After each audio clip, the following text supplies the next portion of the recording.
Hello and welcome to Tiny Desk Knitting with Emma. It's only been a week. Wow, amazing. I hope everyone is doing great. I'm doing great. I'm mostly, just busy. I had a nice weekend where I had running stuff both mornings and then just relaxed in the afternoon and evenings. And I remember on Saturday I was a little bit sad. I was like, oh, I'm kind of lonely. I mean, just because when you're social all the time and then all of a sudden you're not, I'm like, oh, what do I do? And then I realized on Sunday I was like, oh, this is probably the last time I'm gonna be bored on a weekend for a minute, or bored at all for a minute. So let me enjoy this solitude. I am suffering from a mild case of runner's knee, so I have a big ice pack on my knee right now with a brace. So I didn't go for a run this morning. I almost recorded this morning actually, but then I just wanted to sit and knit and watch TV, and I don't do that very often anymore. I used to do it all the time, but life changes and I usually run now before I go to work. So just cause especially this time of year, it's less hot. I'm gonna switch my hair though. My hair is just too much. I was looking at it in the mirror earlier and I was like, maybe I should get it cut before training season starts. I don't know. We'll see. But yeah, I had a good week. I did a bunch of knitting, a lot of spinning actually. And yeah, I'm excited to share some of it with you. So where do we even start? Okay, well, I did finish this Novelli. I love this. I wore it to work today. I was just wearing it earlier when I was recording a little Woolly Thistle Shopcast segment. So if you want to see it in action, watch the Woolly Thistle Shopcast on Friday. Provided I remember to send in the segment, I actually have to remember to do that. It's super cute. I really love it. And I thought it would be maybe a little too itchy for the summer because it's pretty close to, my skin, but actually I wore a tank top underneath it and it was totally fine. I'm some parts of the wool were still touching my skin and it was totally fine. I mean, I'm pretty used to toothy wool, but so in case you were wondering, this is the Novelli pattern by Caitlin Hunter, although I modified it and I did it as a top-down raglan and not as a bottom-up sweater. Somebody asked me in the comments last week if I would put my mods anywhere. I'm trying to I don't even remember. I guess, yeah, I can put them somewhere. Yeah, I do have instructions that I followed that are typed out because I basically used the vanilla sweater from the Woolly Thistle in terms of if you're looking for how to follow a top-down raglan. So I used the book, the Knitter's Handybook of Top-Down Sweaters, which is right here, to get my numbers for a 24 stitch over 4 inches gauge instead of the Woolly Thistles is 20 stitches over 4 inches. So I use this book, but if you want a really handy and wonderful top-down plain raglan sweater that you can use to modify other sweaters, you should buy the Woolly Thistles vanilla sweater pattern because it's great. And also I work with them and I want you to support them because I think they're the best. So you can shop at the Woolly Thistle using my affiliate link, which is on the top of the screen somewhere. I should tell you what I'm wearing. I'm wearing the Yume, or Yume, I don't know how people say it, by Isabel Kramer. I did it in short sleeves. I have a long sleeve version too. It's yellow. I never wear it because I don't wear yellow very often. But I knitted this in silk, pure 100% pure mulberry silk from Pearl Soho, I think. And then I dried it in the sun when I blocked it and it got completely discolored. And I'm sad, even though I like the kind of greenish tint that it has now. It used to be more blue and I liked it better when it was blue. You can sort of see on the inside. I don't know if you can tell because the inside didn't get nuked by the sun. But anyway, I still like this top and I wear it sometimes. But anyway, I modified this sweater by Caitlin Hunter, to be top-down raglan. The most important thing you need to know when you're doing something like this is, well, first check your gauge that you're gonna get with your yarn. So I was getting about 24 stitches over 4 inches, which is, fine. And then whatever number, you need to do some math magic to figure out okay, well, how many stitches are in the chart? So there were 18 stitches in this chart. So I had to find the multiple of 18 that was closest to the number of stitches I wanted for the total body that would give me about the amount of ease that I wanted. So that's a vague, you know, way to say it, but everybody's a different size and everybody might have a different preference on just like how much ease they want and stuff. And so that's how I did that. So all I had to do was at the end was just flip the chart, which was nice. I did a little contrasting, you know, collar, cuffs. The hem obviously is in white. So this is done in John Arbon Appledore. I spun the Appledore, so it's not the lace or the DK. It is just John Arbon Appledore spun fiber. I think I got between a sport and a fingering weight, which is not a weight you can actually buy from John Arbon. You have to spin that yourself if you want to get it.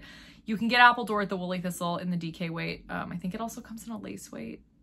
I don't think that one's commercially available. I mean, you can get it from John Arbon if you want it, but I will link the Woolly Thistles Appledore page, as I've been doing the past few times.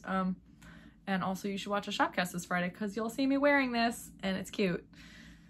So that's enough about Novelli. I like it and I'm gonna wear it all the time. Okay, what else? I am working still on this shawl. The Stephen West, did I show this last time? I'm trying to remember. This is I think I did. This is the Botanic shawl by Stephen West, in Knit Picks, Wool of the Andes Sport and Midnight Heather as the solid dark blue, and then my hand spun. Oh yeah, I talked about this last time because I was talking about Archie and somebody helped me figure out like what year of Archie this was. So this was Archie's 2022 clip. This is not the most recent Archie, which you will also see because he's neon green now. Yeah, he's super green. So I like this shawl a lot because it's pretty vanilla, but it's interesting and it's a fun way to use hand spun. So if you don't spin, you can get, you know, Spin Cycle, Dyed in the Wool. You could get like Yarn Hero from Frederick, Maryland. You could get Old Feederbrook is also a Maryland based, or the Woolly Thistle has Junction Fiber Mill. So lots of places to get hand spun like yarn, if you don't spin. But if you do, or you have some hand spun, I love doing a little fractal spin, 2-ply fractal. This is what the cake looks like. So I'm probably gonna run out of these at about the same time because this weighs less than the total amount of Knit Picks Wool of the Andes that I have, but I have more of this, so I should run out of them at about the same time, and I'm gonna try and make it as big as I can. And I do love the Knit Picks heathered colors. Like this is Midnight Heather. There you go. You can really see it's got teal and like blue mixed into the super, super, super dark green. I just really like the heathers that they make. So that's fun. Been enjoying that. And I'm gonna bring that. I'm going away for a couple days at the end of this week,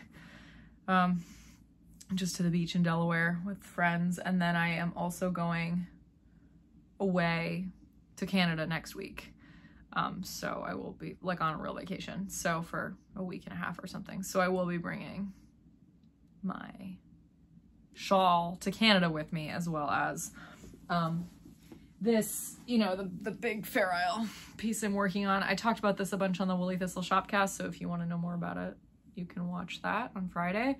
But I'll be updating you on this as I continue working on it. This has been hibernating. I mean, hibernating, I feel like that implies that it's been like out of my sight. No, it's just been hanging out in my room. I can totally see it every day and I just don't feel like working on it, apparently.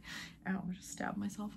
But yeah, this is gonna get some love when I go on vacation as well, because I really want to at least finish the body and start the sleeves, because those are gonna go fast. And I mean, at this point I knit Fair Isle pretty quickly, so I'm not, you know, it's sort of a like, okay, well, I'll get to that when I want to, but like it does, I would like to get it done by Rhinebeck. And once I get going on it, I tend to like, you know, enjoy myself. So there's just like a lot going on, and you should knit what you want. And sometimes my just knitting brain is like, no, I want to do that. not the Fair Isle. The Fair Isle does take just some, you know, I always know when I sit down and knit, I've got to like, you know, have some time. I've got to be in the right space to process it, or at least have the chart pulled up if I'm not in a really clear headspace for it. So, you know, it's just all that stuff. So, oh, and the sock. I did actually finally like get to the foot of the first sock. The sock sprint started, so I was like, oh, I better like pay attention to that. So I have the heel done. I was in the car yesterday and I was not driving, and so I got to do the heel of this fun sock that again is just kind of like, I'm just purling all the different colors because it's a, you know, it was one of those skeins where like a portion of it is dip dyed a different color. It's kind of cool. It's like a controlled pooling or whatever. Micro stripe, I guess. It's really cute. I like it. So that's been fun. Kind of enjoying this. Just a plain sock. Trying to just like enjoy the vanilla of this so that I can finish it in the next week. I have a week to finish it because next Wednesday is July 31st or something. So I'll have to bring my August skein with me to Canada and open it up at the lake house with my aunt so that I'll see if she wants to come on the channel. She loves to knit. She's gotten really into knitting in like the past couple of years, which has been really fun because she is like a sub-elite marathoner, and so she gives me a lot of like helpful coaching advice and I feel like I can give back as a knitter. She asks me a lot of knitting questions and I'm like, I'm so glad that I can like be of service to you too. You know what I mean? Like, so I love that we have a nice little hobby barter, almost. Anyway, so I have been also spinning a lot. That's like, when I've been home the past week, that's sort of what I've been drawn to do. And so I finished spinning the last skein of Archie. I'm just gonna hold up one of these. I have 4 big skeins of Archie and they are neon now. So I'm really pleased with this. I had to be like, Jesus, take the wheel a little bit with the dye, because I was like, I want it to be the bright one, but I also want it to be like a little bit more blue and not like totally bright chartreuse. So I really like the way that it came out. It's really bright, but I think I'm gonna really, really, really love knitting with this color. It smells good because I washed it in Jasmine Wool Wash. So these there were 3 of them were already done. I think this is the biggest one. This is probably the last one I did. They're all gonna be a little tonal. I'll probably just enjoy the randomness of the pooling, or maybe I'll do some helical knitting or something, I don't know. But I haven't decided which pattern to use. I would like to do something a little bit patterned because I think I have about 2,000 yards of it, which is a lot. So maybe not 2,000 yards. I don't know how much it shrinks up because it is a really springy yarn. This is Archie's 2023 clip from last year, so that I just got. So the clip that Archie started growing in 2023, right? Yeah, because I just got it in May. And I love how springy it is, and I love the color. It is so fun. So there's another one, but it fell. So I have 4 of these big chonker skeins of Archie, and I just love this. So super happy with that.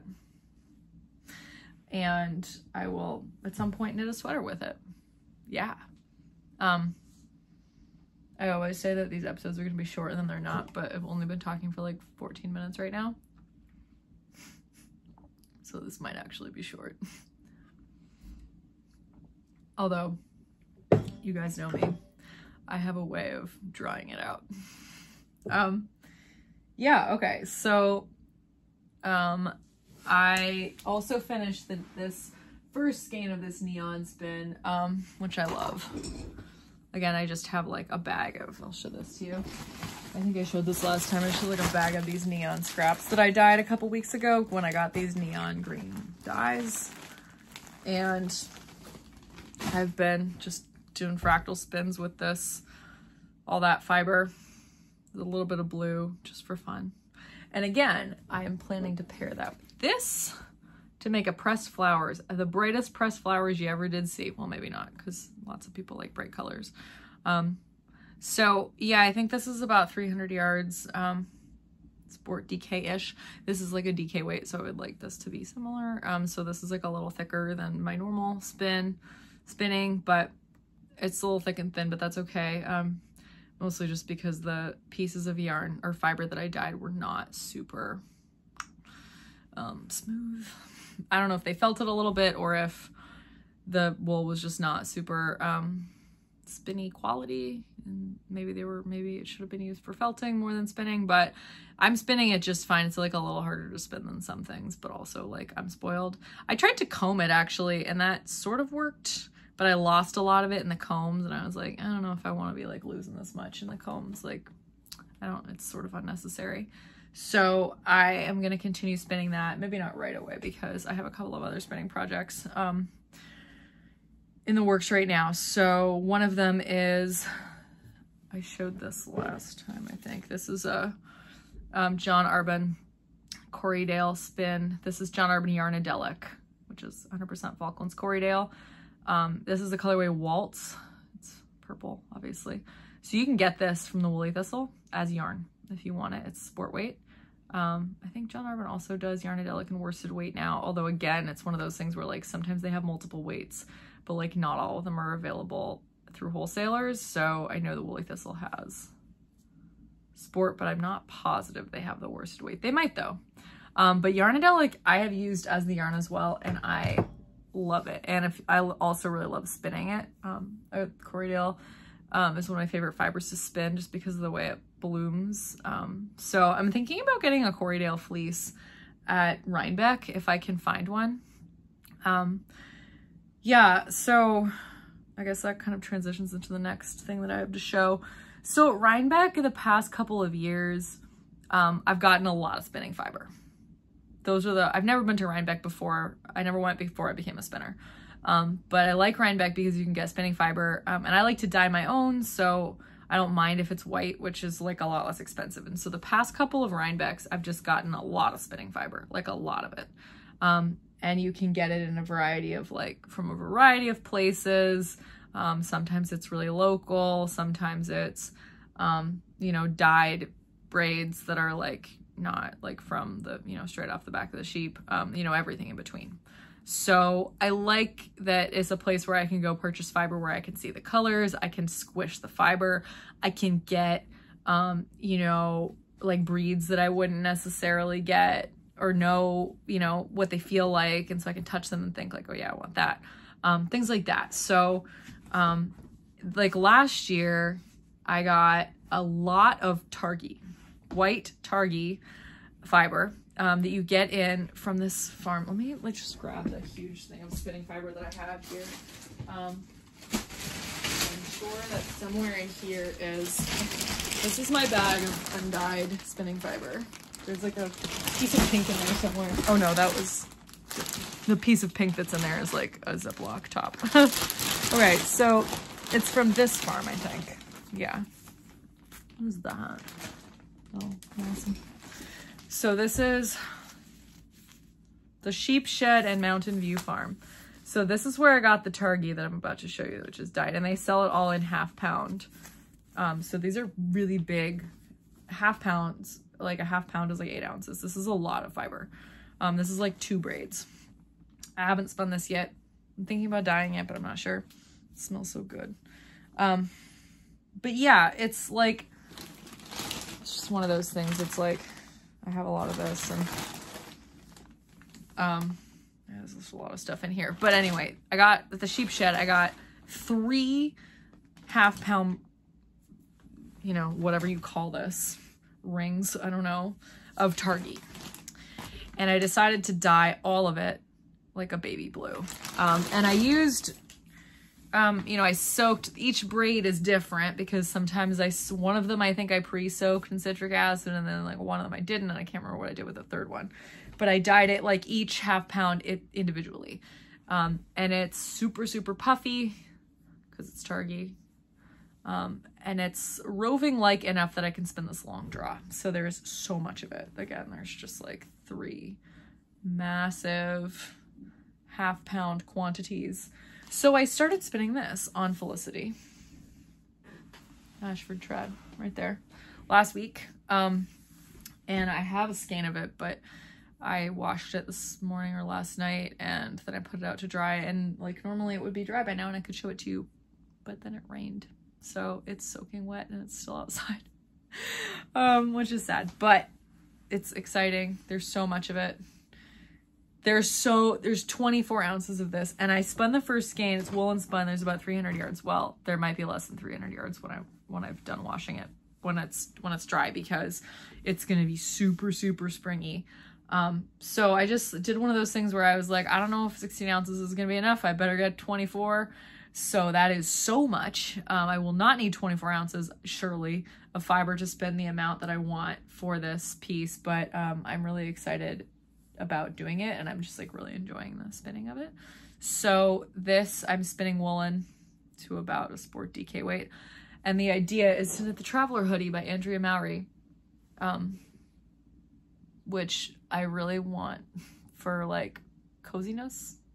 Like it's a hoodie I could wear on a plane, and it's made of like the softest Targhee wool, and it's like my favorite color. And I also love emerald green, but this color blue is one of my favorite colors. So I'm excited to keep spinning that. I've been having a really good time with it. So that's like my wheel project right now that I've finished with Archie, which is good. And yeah, on the e-spinner, I've been working on this purple. I'll probably get that done this week. And then maybe I'll go back to some of the neons and kind of finish that up.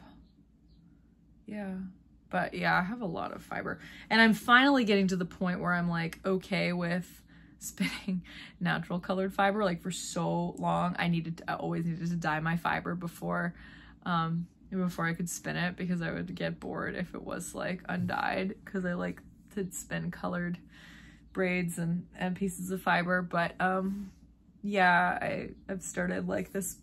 I showed this last time, this BFL, brown BFL. And also Archie was white when I spun it. So when I spun him up this year, so that as well. But yeah, so like usually when I go to a festival, I guess to continue this thought, I will just get like big amounts of fiber to spin that's processed. But like, yeah, one of the big things I wanted to try this year in terms of like fleece and spinning and stuff was to process my own fiber. So I had Archie just as a fleece, and I washed it, as well as Pimp Daddy, which is still kind of like around. I don't know if Pimp Daddy will, I still have to wash more of that, but this Pimp Daddy is just kind of like hanging out in the basement, and like around. And I really enjoyed that process. It was not probably very efficient or, you know, useful in that way, but like I went from a dirty fleece to this, and it's gonna be a sweater, you know, sometime, hopefully within the year, maybe even sooner. This color makes me really happy, and it just like glows. So I would like to have something, you know, to wear soon. But it was just like really satisfying to do that.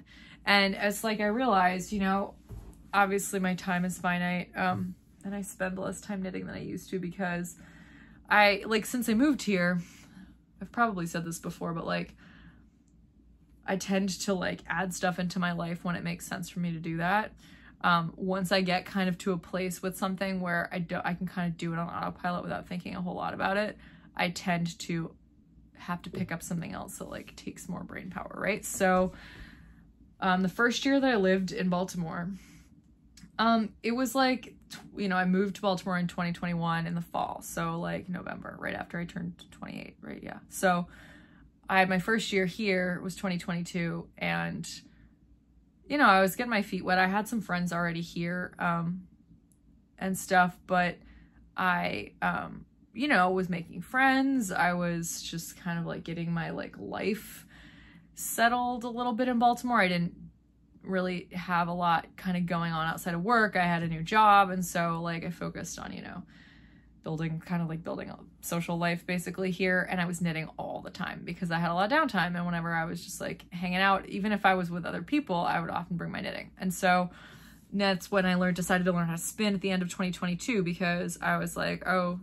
this is something that I can add to my life now, because you know, that's fun and I want to do something that's new and challenging. And so I decided to learn how to spin, and I got a wheel, and now I have 3 wheels, and one of them is Monica's, and she's gonna have to take it now that she's moved to a real house. And then I got the e-spinner, and I like have really been enjoying spinning. And then in 2023 I started doing church music again, and that took up a lot of brain space because I was managing this huge commute to church, which is in DC, especially on Thursdays when there's traffic, you know, navigating kind of singing professionally again for the first time in a while. And most of my professional gigs before this were just in college, like as a student.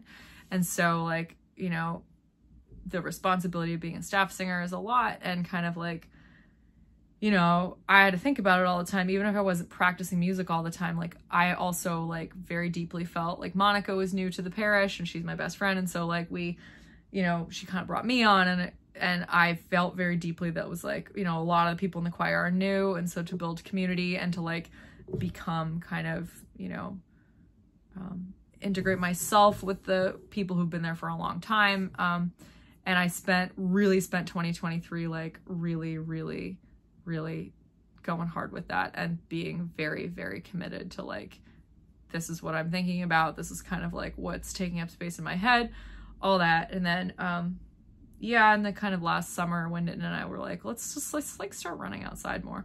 Like I was running all the time, just like inside on a treadmill at work. And we were just like, what if we just like became runners and like did this thing outside, and like, let's see where, like, we'll get nice new shoes and see where it goes. And now like here I am like about to start training for a marathon. That has kind of become the thing that like it takes over your brain. And so, yeah, I think this fall is going to be like very, you know, when you start marathon training, I've never done that before. I mean, I trained for a half marathon, which I was really serious about, and I really like took the training very seriously for that. And I worked really hard to beat a time goal that I had and all sorts of stuff. And so, yeah, I think about that all the time now, because you have to think about food, and you have to think about, you know, your own schedule, and like when you're going to fit things in. And like, you know, when I was like making my training plan for the fall, or tweaking it for the 50th time, it was like, okay, well, when's Rhinebeck? So I have to have a cutback week during Rhinebeck so that I'm not going for a 20-mile run the morning of that festival, because I can't do it because it will take me 4 hours. And then, you know, like things like that. Like, so that takes a lot of brain power. And so, you know, if and when that becomes either something that I decide I need to cut back on a lot, or something that's just like, okay, this is just what I do now, and I fit it in and I don't think about it, that's when, you know, you come up, you can do something, I guess you can do something else. Although I don't know where I have time to do anything else anymore. So it's like, you know, your life is what it is. But in terms of knitting, I do like to challenge myself creatively, because I think it's important. And so that's why I'm like releasing sock patterns and stuff.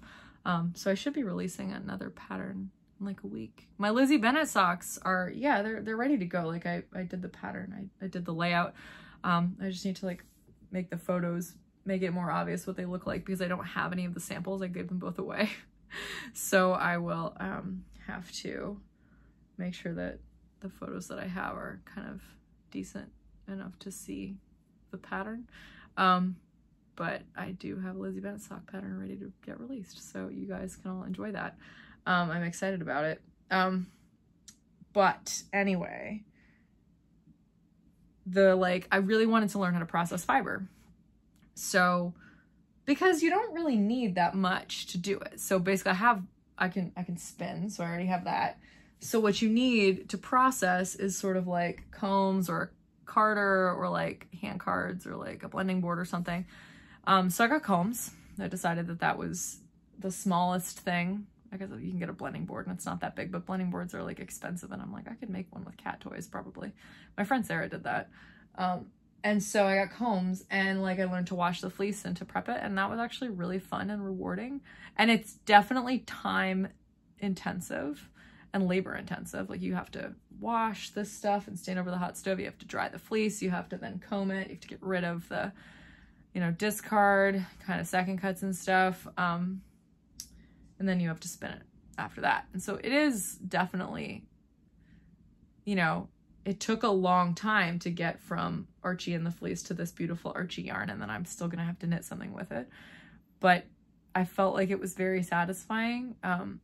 And yeah, so I'm excited to like try, I think I'm gonna try and get a Corriedale fleece or a Cormo fleece. They're very different, I know, but I don't know if it will be easy to find a Cormo fleece at Rhinebeck, especially like one that's not $1 million. And I think that there will be a lot more Corriedale to choose from, so we'll see. I would also like to ideally get a fleece that's not white, because I already processed a white fleece, and Pimp Daddy is gray, but I would like to have like a bouncier kind of situation that's like, you know, a darker color. And then maybe like also next year then try like a darker brown or like a different, oh, there's some kind of truck outside. Yeah, I don't know. I would like to like experiment with fleeces of different colors too. So yeah, I guess what I'm saying is that like this year at Rhinebeck, I plan to get like, I feel like I've gone from like someone who used to just buy yarn at festivals, and then I started buying fiber at festivals, and now I'm like, I don't want any of that. Just give me the raw fleece. Like I'm really diving into the like, you know, going deeper with this, and I'm glad that I'm able to do that and also focus on all this other stuff that I'm doing. But yeah, like there's not, I don't know, it's one of those things where I notice like I'm not knitting down my stash because I'm getting like fiber and stuff, and then I'm processing it, and I'm like, well, I don't have time to, then I want to knit with that fiber that I've spun, like this green Archie. I'm like, that's what I want to knit. Like, let's be honest. So like, and I'll spin, and then I'll like immediately cast something on with the hand spun, and I'm like, oh, I should be like knitting with all of this yarn, but some of which I've had for many years. So yeah, I think it's nice to try and kind of figure out like, I guess, workarounds to like, you know, work with both at once. So this is one of my compromises, like these two together. This is something I've had since like 2019, this sweater quantity, and then pairing it with something that's brand new is really fresh for me, and I'm like, it's a fresh way to see my stash. So that's also helpful. But I think like actually trying to,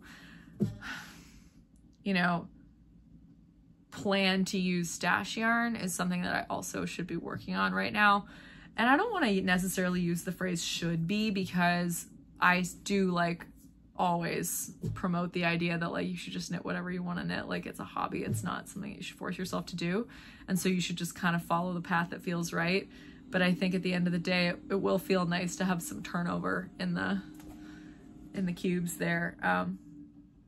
Yeah, but like even the Shetland sweater that I'm knitting, the Fair Isle sweater that I showed earlier, like most of that yarn is brand new. Like I had some of the colors in like one ball each, but you know, I don't knit small Fair Isle projects very often, so maybe I should work on knitting small Fair Isle projects where I can really utilize all of this. I love that this one's not organized and these two are like almost perfect. Yeah, this one is emphatically not organized at all. The warm colors. So like maybe something like that, like challenging myself to like knit Fair Isle actually using all of these colors at my disposal, which I collect obsessively, so like why am I not using them? Stuff like that, and like, you know, challenging myself to use some of the stash that I have, because yeah, nothing really happens to it, and I'm like, oh, like I did, you know, knit that big Brooklyn tweed shelter like jacket with the hood last year. It took me like the whole year to knit it, and that had been in my stash for a long time, so I felt really good about that. But I'm like, okay, there's more of this, like I need to be working through it more, I think. So I think it's a garbage truck outside. I'm so sorry if you can hear that, it's annoying. But yeah, so that's like something that I think about sometimes, is like, how am I going to use, you know, creatively reappropriate my stash, or knit the things that I always wanted to knit with my stash, but like kind of get on that, you know, with the projects that I have on the needles, and, you know, working in new stuff that I'm spinning or processing or whatever. So like I truly cannot even fathom a life where my brain is not coming up with a million possibilities for what to do with all of my stuff. Like I have to say, like, when I let that creative brain run wild, it runs wild. Like I could think of 1,000 possibilities to do with everything that I have. So I really do enjoy the creative outlet of knitting and spinning, but yeah, it can, like, it overwhelms me a little bit sometimes, but it is like a wonderful companion to like be able to just like look at all this stuff and think of all the things you could do with it. Like, it's very exciting and heartening, I guess. So yeah, like, but there's so much. And like I said, now that I have so much more stuff to do, like back in 2022, when all I was really doing was like playing Volo kickball, which is just like, you know, Volo is like a recreational, you know, sport league. Like people my age and younger and some older, like play on a kickball team, or they play softball or they play soccer, whatever they do. You know, I did that a lot with Nitin and his coworkers when I first moved here, and like, I know I knitted a lot, went to like trivia night a lot, and like basically, yes, as soon as I started church music, I had a lot more to do. And then when I started training hard last summer, that was like even less time to kind of like give to knitting. And so I don't spend as much time thinking creatively. And I do think that maybe it would be helpful if I had sort of like fewer projects and kind of had myself more on like a little bit of a schedule to kind of like, you know, work on them, make sure that everything gets done. But then on the other hand, it's like, well, this isn't your job. You shouldn't have a schedule with deadlines. You should knit what you want to, because it's supposed to be self-care, especially because everything else I do, my job, knitting, or not knitting, my job and church music, which is also a job, and also running, which I sometimes treat like it's a job, those things are not restful. Knitting is like my restful activity. It's kind of the thing that like I do to kind of compromise with myself, because I hate resting. I hate being still. I don't hate it, but like it's hard. I'm so like energetic in my body, and also in the way that I'm sure you can imagine, like talk. My brain goes a million miles a minute, and so does my body. And so it's kind of the compromise I have with myself, where I'm like, okay, you need to sit down for 3 hours. And so I have to knit, because it's like the thing that I have that I can do. And so, yeah, I basically give myself a lot less time to do it. So I do feel like it should be a more like, what do you want to do with your knitting time? Because everything else is so regimented. My therapist is like, you have too many goal-directed hobbies. What if you had fewer goal-directed hobbies? And like, knitting is a goal-directed hobby because the goal is to produce something. But I sometimes think of it as like a, you know, I should let myself just do what I want with it, because then it doesn't feel like I'm like draining my energy, I guess. I don't know.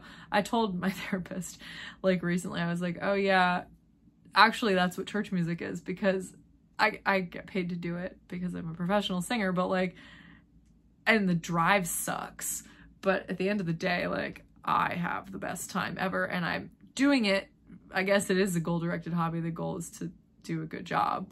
But like, basically the reason I do church music is because I love it. And so there's no like goal other than like sing a great service and have a good time.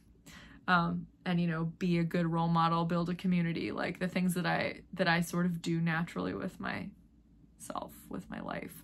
So I think being able to turn church music into that in my head has been very helpful this year, and helped me allow the running to kind of come in that way.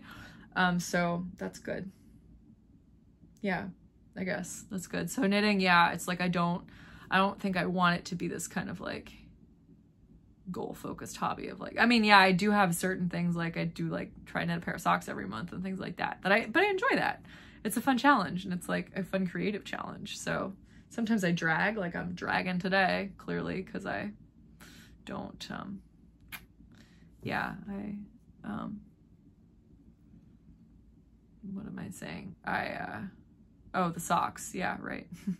It's like July 22nd today, and I have knitted half of one sock.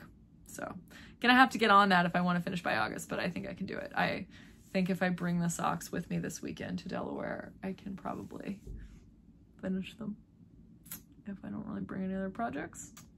So that'll be good. Yeah. Because I'll be with Monica, who will also be knitting, and we'll just be knitting, probably on the beach together, enjoying ourselves. But yeah, okay, I really don't I don't have a whole lot else to say. What did I watch? Oh, I started watching this show on Netflix called Fool Me Once, which is like a psychological drama. I started watching that. It's kind of creepy.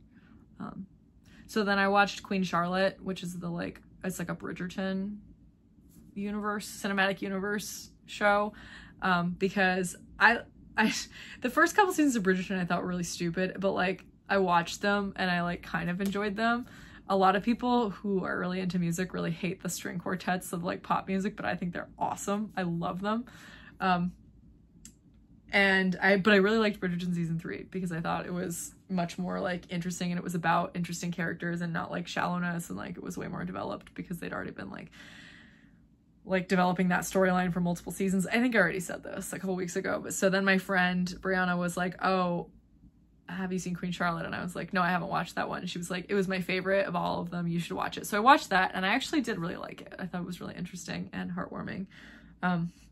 So Bridgerton grows on you. My mom hates it, but like I think it is, yeah, the first couple seasons are kind of stupid, but the third one I thought was really good. So anyway, what else have I been watching? I haven't really been watching anything else. I finished the Harry Potter series when I was listening to that in audiobook form, and when I start going on that, I tend to just like get really, I don't want to do anything else. And I do it, like I listen to the whole thing like once a year. So that's just, it's like a nostalgia thing. I really, really like it, even though I think J.K. Rowling sucks, as I said already. But yeah, okay. I don't think I have a whole lot else to say, but I don't know if I'll be back for a little while. I might actually be gone for 2 weeks, depending on whether or not I film anything at the cottage in Canada. If I get my aunt to consent to be filmed. We'll see. That would be fun. I was thinking of going to Toronto, but I don't know if I will get, I mean, I'll pass through Toronto or around it. So I'm thinking of stopping there, but I probably won't get to any yarn shops. But I'm going to Toronto in the beginning of September anyway for a few days, so I need to tell all my friends about that. But yeah, I don't know if I'll be able to get there. I would love to, but we'll see. If you don't know this about me, I went to college in Toronto. I went to the University of Toronto, and it's my favorite city in the world.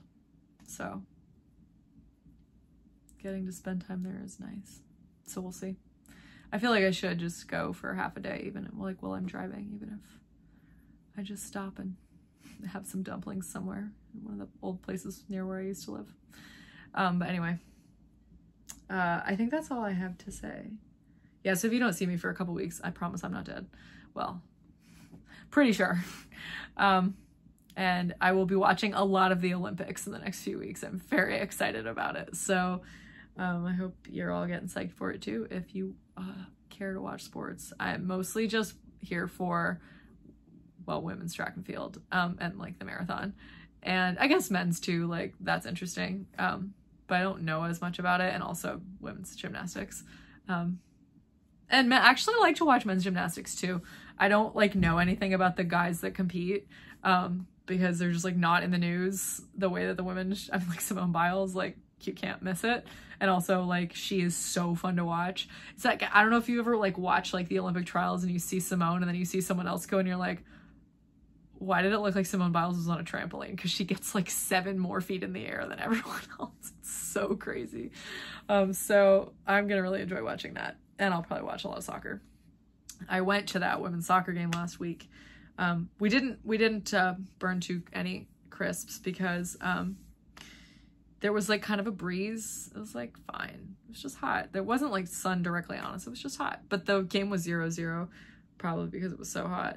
Because the U.S. women's team has never apparently lost to Costa Rica before, or tied, and they tied. It was 0-0. So, but there were a lot of fireworks. Also, there was a live eagle, which was really cool. They had like a falconer, like, you know, call the live eagle, and like it like went on his arm. But then they let off all these fireworks on the field when the eagle was still there, and it was like so scared, and I felt so bad.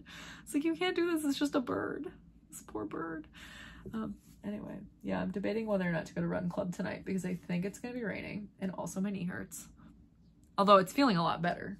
and I have a brace on it now. But I probably should take the day to rest because I won a 5K yesterday. I forgot to say that.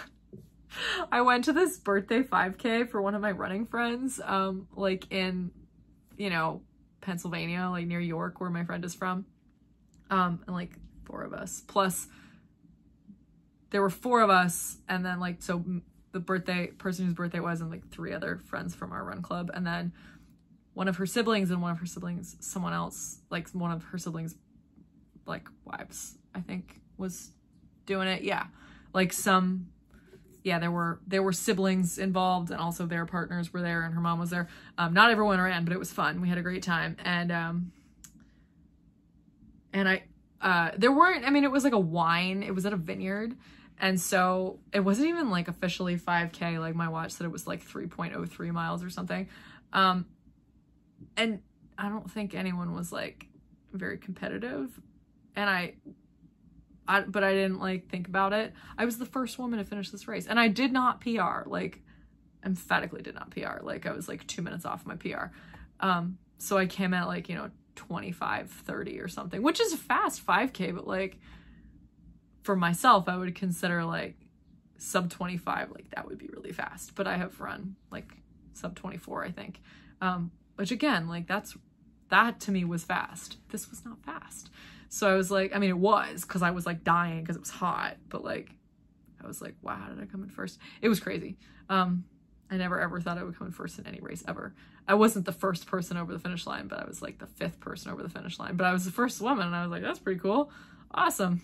So yeah, it was exciting. I don't run to win, but so it was kind of weird that I did. I guess. I'm not a competitive person, but it was exciting. I was like proud of myself for winning. So that was fun. I think that's all. Yeah. Yeah, so I'm gonna maybe deload a little bit this week and maybe take the night off from running. What a concept. Wake up refreshed tomorrow. And yeah, I think that's all. So thank you for watching. I knew I would get to 50 minutes, even though I felt like I had nothing to say. We're almost at 50. Anyway, thank you for watching. This has been Tiny Desk Standing with Emma. Bye!